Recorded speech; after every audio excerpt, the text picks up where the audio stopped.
डिलिव्हरीसाठी सुट्टीवर घरी आलेला एक जवान ज्याच्या आयुष्यात आनंद येणार होता, तो आनंद पाहण्याआधीच मृत्यूनं त्याला गाठलं.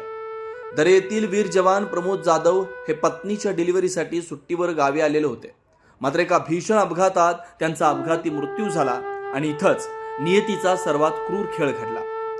पतीच्या मृत्यूनंतर काही तासातच पत्नीनं कन्यारत्नाला जन्म दिला, ज्याला वडिलांचा स्पर्शही लाभला नाही. अवघ्या 8 तासांची ही चिमुकली लेक आईसोबत पित्याच्या अंतिम दर्शनासाठी आली. रुग्णालयातून पत्नीला थेट स्ट्रेचरवरून अंत्यदर्शनासाठी आणण्यात आलं. हा क्षण पाहून उपस्थित प्रत्येकाचे डोळे पाणावले. आईच्या कुशीत झोपलेली ती लेक आणि समोर शांत झोपलेले तिचे वडील. हा प्रसंग इतका हृदय पिळवटून टाकणारा होता की क्षणभर काळही थांबल्यासारखा वाटला. वीर जवान प्रमोद जाधव यांच्यावर शासकीय इतमामात अंत्यसंस्कार करण्यात आले. मात्र त्यांच्या मागे राहिली ती पती विना पत्नी आणि वडिलांविना लेक. संपूर्ण परिसर या घटनेनं शोकसागरात बुडाला. जी लेक वडिलांच्या कुशीत वाढायला हवी होती, ती आज वडिलांच्या अंत्ययात्रेची साक्षीदार ठरली.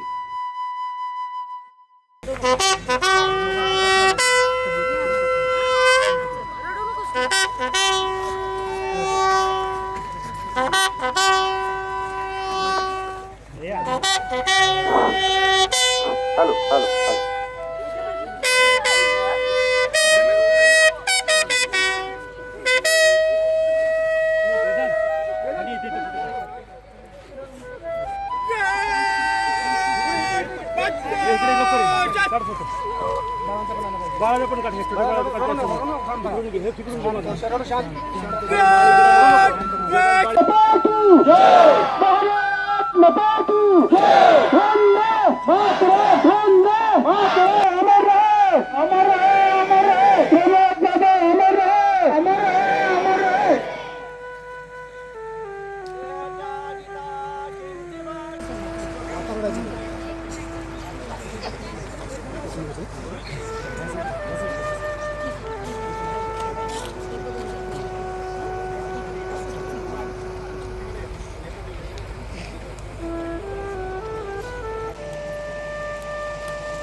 तुम्ही पाहत आहात विस्टा न्यूज मराठी.